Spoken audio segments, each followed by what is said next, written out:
Assalamualaikum warahmatullahi wabarakatuh. Selamat pagi anak-anak ibu. Bagaimana kabarnya hari ini? Insya Allah sehat semua ya. Jangan lupa tetap jaga kesehatannya walaupun berada di rumah. Sebelum kita mulai belajar, marilah kita berdoa. Doa sebelum belajar. Raditu billahi robba wa bil islami dina wa bi muhammadin nabiyya wa rasula rabbi zidni ilma warzuqni fahma. Selanjutnya, marilah kita menyanyikan lagu Sorak-sorak bergembira.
Baiklah anak-anak ibu, sekarang kita mulai pembelajarannya ya.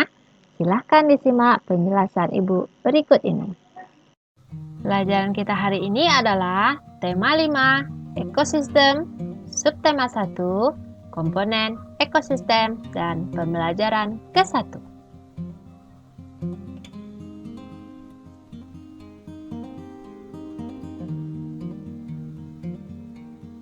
Nah, pada pembelajaran kali ini, Ibu harapkan setelah anak-anak Ibu mempelajari ini semua, nanti bisa menganalisis pokok pikiran dalam bacaan dan mampu membuat pertanyaan-pertanyaan sehubungan dengan bacaan, serta mampu menganalisis perbedaan komponen biotik dan abiotik, dan yang terakhir, mampu menggolongkan hewan berdasarkan jenis makanannya.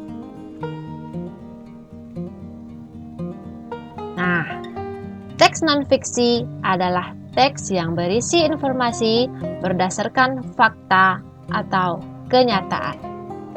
Teks non-fiksi dapat dipahami isinya jika kita dapat menggali informasi teks tersebut.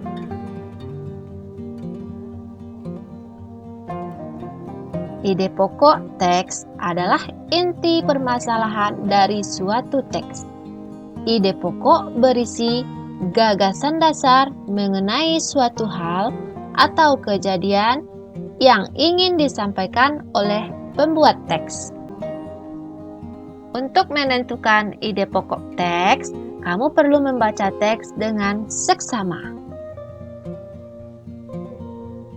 Nah, menemukan ide pokok dan informasi yang didengar. Untuk menemukan ide pokok dan informasi yang penting, kamu dapat memperhatikan hal-hal berikut. Yang pertama, dengarkan teks non-fiksi yang dibacakan dengan saksama. Catatlah kata-kata kunci yang terdapat dalam setiap paragrafnya. Serta, gunakan kata tanya apa, siapa, di mana, kapan, mengapa, dan bagaimana untuk membantu menemukan ide pokok dan informasi penting pada setiap paragraf.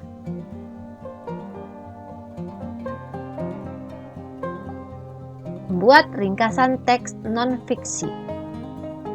Menyajikan teks non-fiksi secara lebih singkat dengan mengambil intisari atau ide pokok dari teks. Hal-hal yang perlu diperhatikan saat membuat ringkasan teks non-fiksi. A. Membaca teks non-fiksi dengan seksama. B. Menentukan ide pokok setiap paragraf pada teks non-fiksi. C. Menyusun ide pokok tersebut ke dalam beberapa kalimat menggunakan bahasa sendiri. D. Memperhatikan pemilihan diksi dan ejaan sesuai dengan EYD.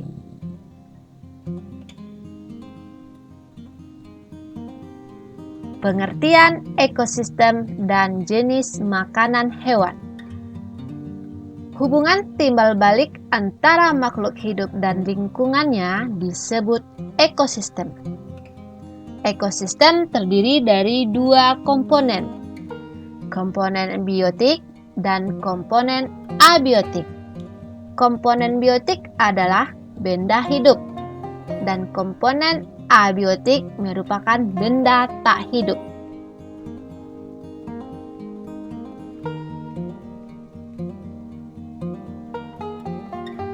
Sekarang kita masuk kepada komponen biotik. Komponen biotik itu terdiri dari hewan, tumbuhan, dan manusia. Sedangkan komponen abiotik terdiri dari udara, tanah, cahaya matahari, dan air. Nah, selanjutnya hubungan antar komponen ekosistem. Terlihat pada ekosistem kolam ini ada komponen biotik dan komponen abiotik, di mana komponen abiotik sangat dibutuhkan oleh komponen biotik untuk kelangsungan hidupnya. Contohnya, rusa. Rusa sangat membutuhkan udara untuk bernafas dan air untuk minum, serta ada juga rumput yang hijau untuk makannya. Dan ini contoh ekosistem. Ada ekosistem sawah, ada ekosistem laut, ekosistem kolam, dan ekosistem padang rumput.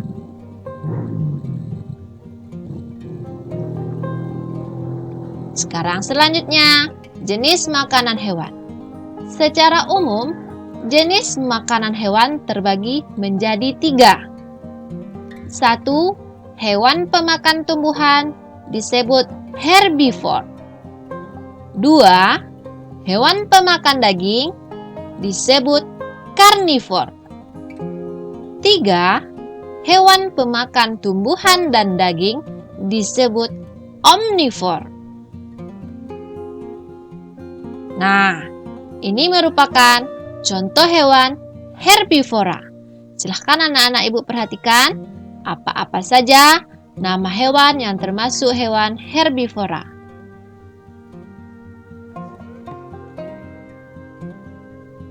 Selanjutnya, ini contoh hewan karnivora.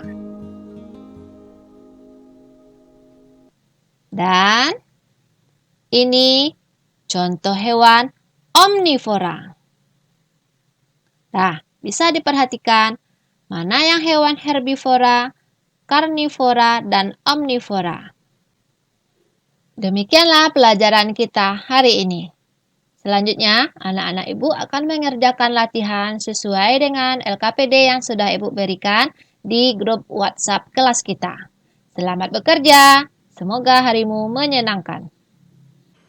Demikianlah pelajaran kita hari ini. Untuk anak-anak ibu, tetap jaga kesehatan dengan mengikuti 3M protokol kesehatan COVID-19. Pakai masker, cuci tangan, dan jaga jarak. Terima kasih. Assalamualaikum warahmatullahi wabarakatuh.